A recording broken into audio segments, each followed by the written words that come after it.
भारत का Chandrayaan mission fail हो गया। Could not succeed in the mission to get India. Chandrayaan-2 mission fell on the surface of the moon while landing.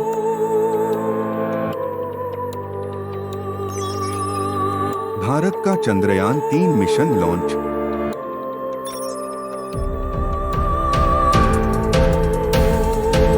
Bharat का Chandrayaan 3 mission launch. Bharat का Chandrayaan mission fail हो गया। Could not succeed in the mission to get India. Chandrayaan-2 mission fell on the surface of the moon while landing.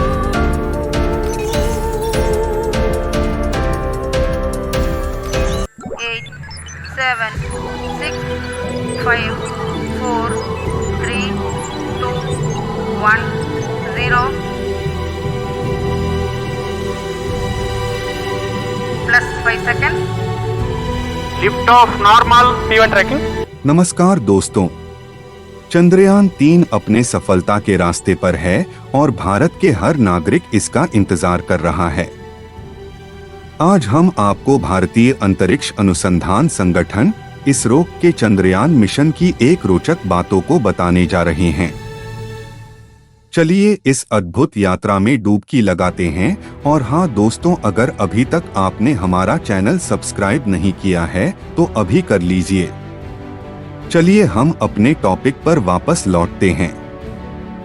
आपको याद ही होगा जब भारत का Chandrayaan 2 mission launch हुआ था 2019 में, तब भारत सफल नहीं हो पाया था और उस टाइम के मीडिया रिपोर्ट में कहीं भारत के इस कदम की तारीफ की गई थी और कुछ मीडिया इसका मजाक भी बनाया था। खैर ये सब अब पुरानी बात हो गई और हमारे भारतीय वैज्ञानिक अपनी मेहनत से चंद्रयान 3 मिशन को लॉन्च भी कर दिया है, जो अब चंद्रमा पर उतरने वाला है। लेकिन 2019 में इसरो ने चंद्रयान 2 मिशन की शुरुआत की, जिसमें विक्रम लैंडर और प्रज्ञान रोवर शामिल थे। यह मिशन चंद्रमा की सतह पर सॉफ्ट लैंडिंग करने का प्रयास कर रहा था, लेकिन दुखद तौर पर विक्रम लैंडर की लैंडिंग सफल नहीं हो पाई। इस असफलता के बाद ऐसा क्या अलग किया है हमारे मेहनती वैज्ञानिकों ने कि इस बार हम सफल हो जाएंगे? चलिए जानते हैं। विक्रम लैंडर की असफलता के बावजूद इसरो हार नहीं माना और आगे बढ़ने का निर्णय लिया।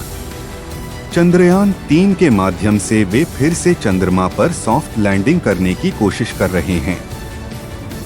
इस मिशन का उद्देश्य चंद्रमा की सतह के रहस्यों को खोलना और वैज्ञानिकों को नई जानकारी प्राप्त करने में मदद करना है।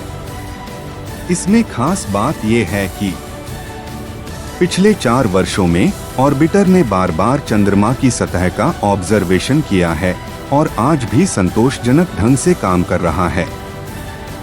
अब 3900 किलोग्राम का चंद्रयान चंद्रमा की सतह पर धीरे धीरे उतरने का एक और केंद्रित प्रयास करने के उद्देश्य से 3 अंतरिक्ष यान चंद्रमा पर भेजा जा रहा है।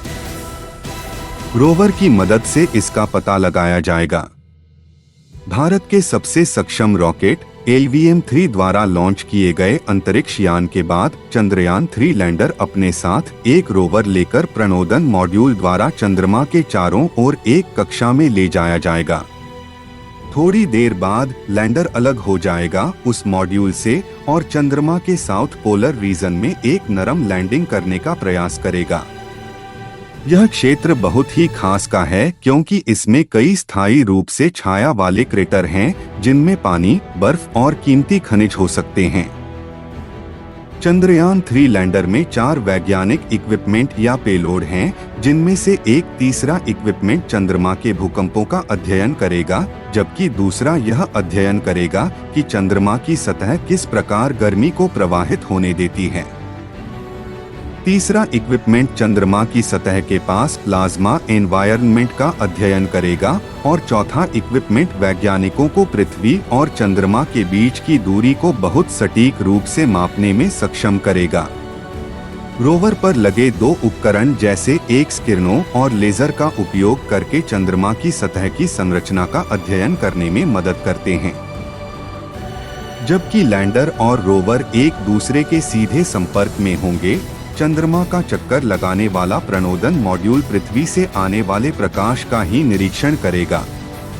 जिस ग्रह के बारे में हम जानते हैं वह निश्चित रूप से जीवन से भरपूर है।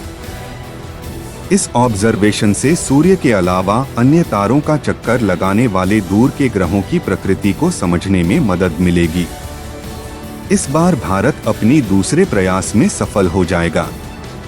रशिया 25 लूना दुर्घटनाग्रस्त हो गया है और आज शाम भारत भी चांद पर पहुंचेगा। हिस्ट्री गेम चेंजर्स अपने भारतीय वैज्ञानिकों को सलाम करता है। Thank you.